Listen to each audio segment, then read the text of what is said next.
first thing I do. So I've got force on me. And I'm going to do that. So obviously Mo can see me. I want him to be able to see what's going on, otherwise he's not following what I'm doing. But in reality, he's going to be a couple of meters down, isn't he? Get yourself stable.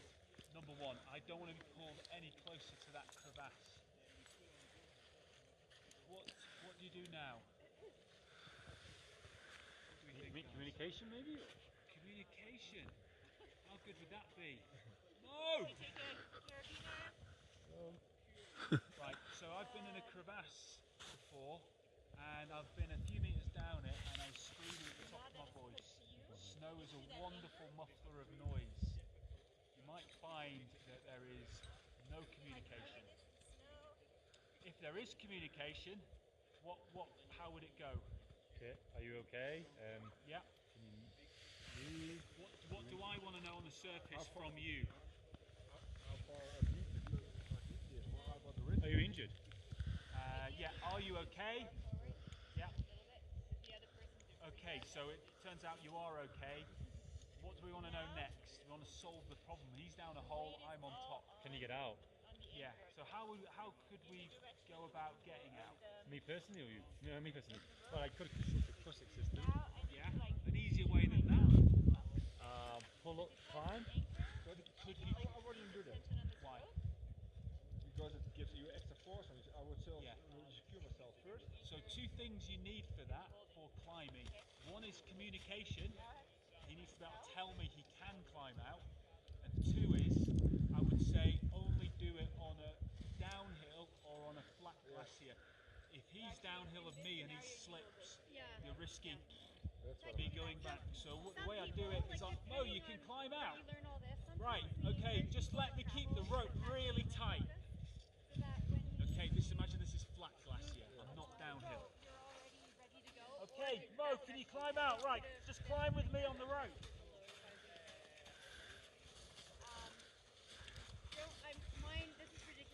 Okay, we've solved the problem, haven't we?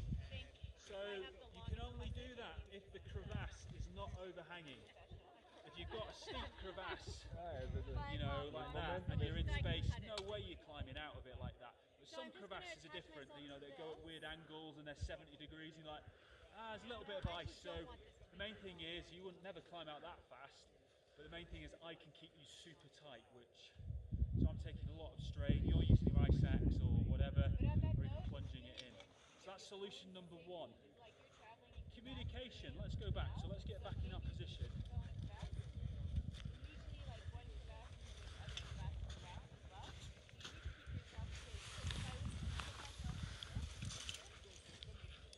Okay, so we've just been screaming at each other and it's like, is Mo dead? What's going on? You can't hear me. Don't panic, it's just the snow muffling the sound. What else could we try? Communication by the rope. No, the rope's tight. I need to keep him safe. I can't do anything with the rope at the moment. You know, this might take 15 minutes to make. He can't construct himself out himself, can he? It's on the lines of communication. What allows us to communicate? Put it on the rope. No, it's too tight, too tight. You're hanging in space. You can't do anything with the rope, it's tight. I can't go 3 pegs equals yes. You can whistle? I can imagine throwing something or a snowball, but it can also be normal from your feet. So if your girlfriend's in a different country 1,000 miles away, what's a wonderful way you use to communicate? I don't mean the dirty things you do or whatever on WhatsApp. Mobile phone. Oh, right. Oh, okay. So what I'd say is, if you're conserving battery in airplane mode, have a group talk at the start of the day with your team. If anyone falls in a crevasse and you can't hear, turn your phone on, because I might be trying to call you. The person. That's what I tell my clients as a guide. So.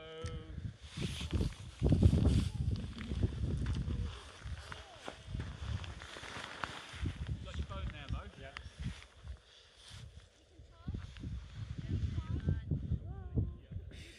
Tell me your number, 0044 78 256 yeah. 98 364. What's your phone calls?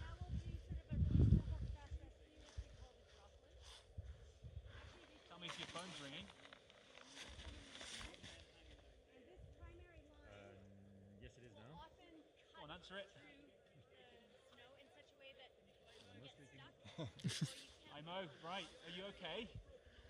Yes. Right, you can put your phone down. So I can talk to him that way, can't I? So, okay, that might not be guaranteed reception, but try it, because a lot of the Alps will have it. Mo, can you climb out? Can you climb out safely? How steep is it? You know, this is the information you want. Mo says, I can't climb out, but I'm confident I can Prusik out. Prusik, using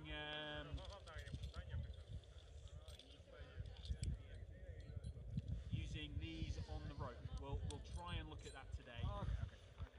Use one of those to your harness and the one below in a sling to stand in, and you can slide them up and you can climb a rope this way, called Prusicking.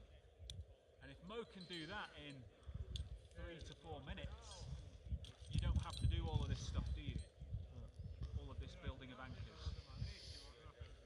Okay, so you're looking for the safest but quickest solution. Communication's important, so climbing and Prusicking are easier than hauling. Okay, if you've been on the surface for a couple of minutes, there's no communication, can't get through to mobile phones, maybe you're struggling on reception, you might call a rescue if you can get through. And if nothing's happening and you think he might have gone a few meters down just with the rope going wrong, think, right, I might start constructing an anchor. At what moment will you call a rescue? If you have good confidence that you can get him out? If you're not sure what's going on, then there's no problem calling a rescue. And at that point, you put the phone down, you tell them where you are with your GPS app, and you start making your anchors. This might take a few minutes, might take 10 minutes or so. That's how long it took us. Right, so I'm going to show you. So you can always, if he's out, you can always call them. Yeah, say, they don't mind. It's an emergency, so. Yeah, okay. And you guys have got insurance in the Alps so that doesn't cost anything anyway. Okay, so what I'm going to do is show you. So I have called a helicopter. I've not been able to get through to Mo, and what I'm going to do, I've made a really good anchor here.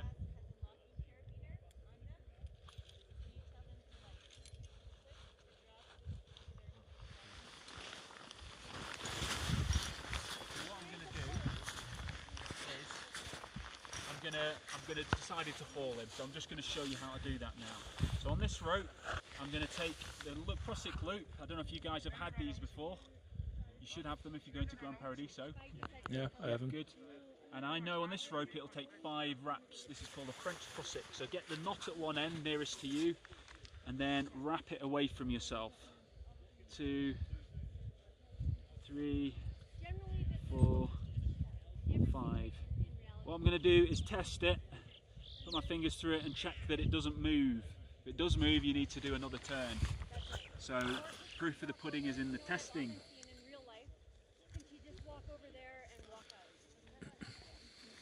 Okay, so you make sure you dig the last anchor at waist height, so I'd be starting here. No, just come up a little bit. You don't have the benefit of doing that.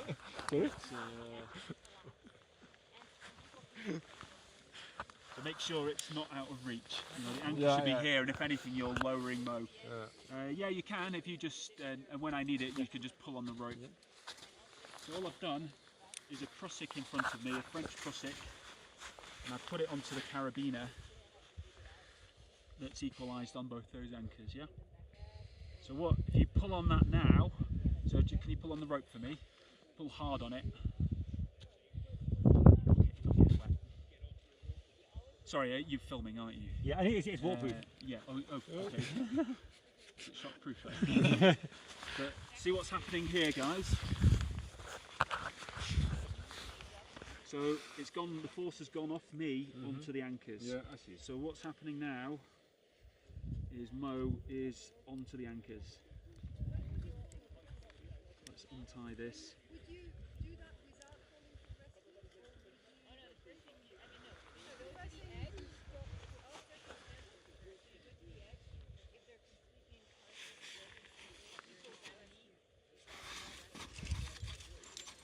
And what I do, as soon as you've got a bit of space like that, is I'm going to do a clove hitch. and all I'm doing is I'm backing up the anchors with my weight. You know, something fails there, I'm still anchoring Mo. That's what that does. Okay, and all I'm going to do now is I'm going to take my coils off. I'm going to do this slowly and deliberately so I don't get any rope tangles. I'm escaping the system now, so I'm going to put them down. It's quite impressive if you already come to this point. One by one. Yeah. Well, let's imagine you're in Greenland or Antarctica, or, you know, no helicopter there. So No, but the amounts of solution steps you have to take. Yeah. You need to know this as well. You know, any solution. So do this one by one. If you just throw your coils down, don't panic. They'll cluster, and you'll have a rope nightmare, a spaghetti rope. So don't get spaghetti rope. You know, sometimes you may have to add. Anyway, you could have added. So you don't need to untie from that end, but just so for simplicity, so you guys can see what. You're not as. Sorry. What happened? Don't know. Did something wrong. Okay, ignore that. Never untie from the rope. So if you can keep pulling on the end for me, or just keep pulling that rope, so I've got some force on it. So what I'm going to do is I'm going to put one turn in the system. I'm just going to do it there. It's important you do that through an extra carabiner and not through the prusik. Right, I'll tell you what, I need to do that through there, really.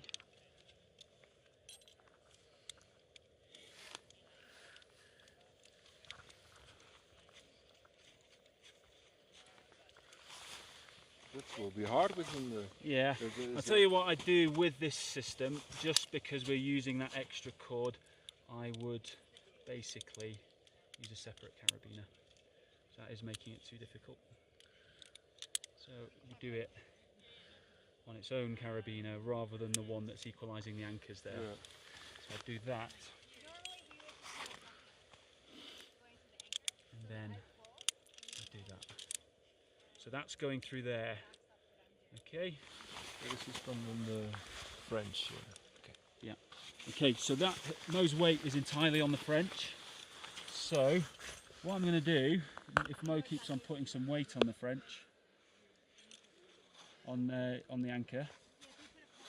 So can you go back to the edge for me, Mo? Just you can video it, but I'm going to come quite close to you. So just drop over the edge for me.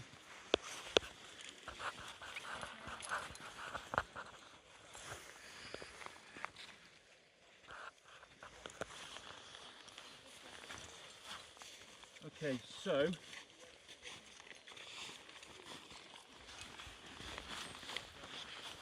the Prussik's taking the weight there. Now I'm on a clove hitch, and what I'm going to do is, can you see how I've loosened the clove hitch? And what I'm doing is I'm going near a danger zone here, aren't I? I'm going near a crevasse, and I'm just allowing slack to go through the clove hitch. I'm looking where I'm going.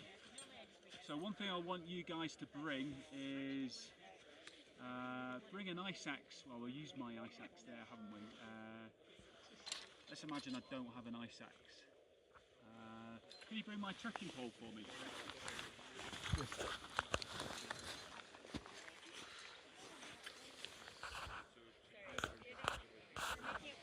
In, let go. Look what happens.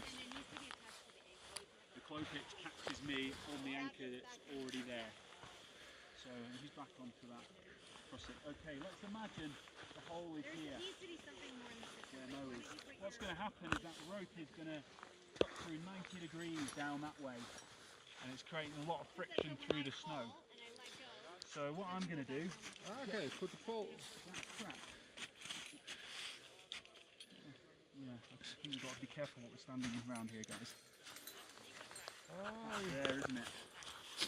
put the pole under it. I knew it was. No, it's not good. Do you want to just move this way?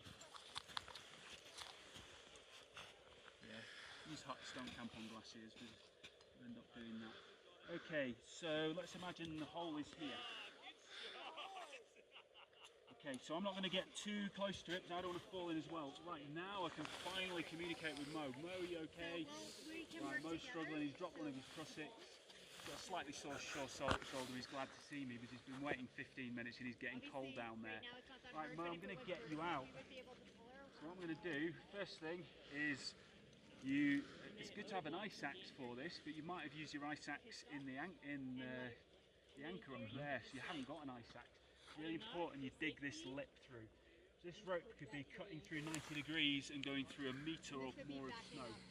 So I'm going to dig through this, try to reduce the friction, and when I haul Mo, it's got to be wide enough for Mo's shoulders to fit through it, otherwise I'm not getting him out. So I'm going to dig away. Dig and dig and dig. Watch you don't stand in the... Yeah, don't worry. Yeah, sorry about that. Don't worry.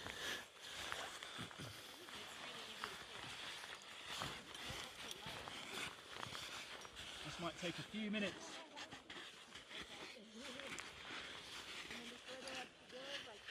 You do have another axe. Use that axe, use the adze of it, but make sure it doesn't come into contact with a rope under tension because a rope under tension is easy to cut.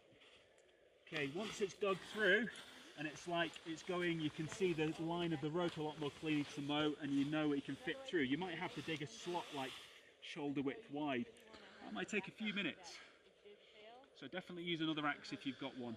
And another thing we can do, if the rope's bending through the hole there, we can reinforce it with something hard like that other axe or a trekking pole. It prevents the rope going even further through under tension. Okay, right, enough of that. What I'm going to do, I'm going to use a different kind of prusik. Okay, and this is going to be a classic prusik. So I'm going to have the knot far away at one end, and I'm going to do one circle round the rope with the knotted end, a second circle with the knotted end, and a third circle. This is called a classic prusik. It's a little bit more fiddly to tie than a French prusik, so it ends up looking like that. I've done three circles. This is classic, another one is called the French. Yeah, French. exactly. Okay. And then you finish it off by, so it looks like that, knot through the non-knotted loop. And it pulls tight like that, and the important thing is make it all nice and neat. And the neater it is, the more it is going to bite. So it should look like that. Okay, test it. Right, it's pulling on Mo, so that's a good sign.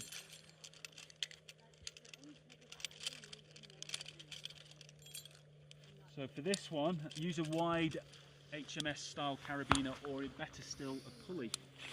It's something you could use.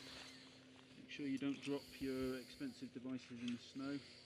So I'm just going to put those in a pocket so they're out of the way.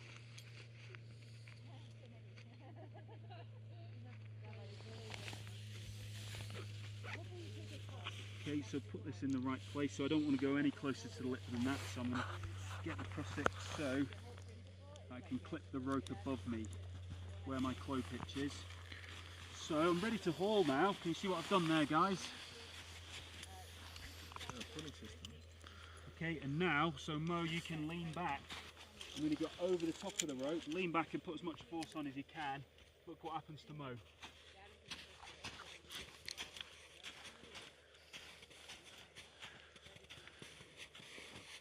Okay, Mo, I want you to keep on pulling back. Come up to me here, guys.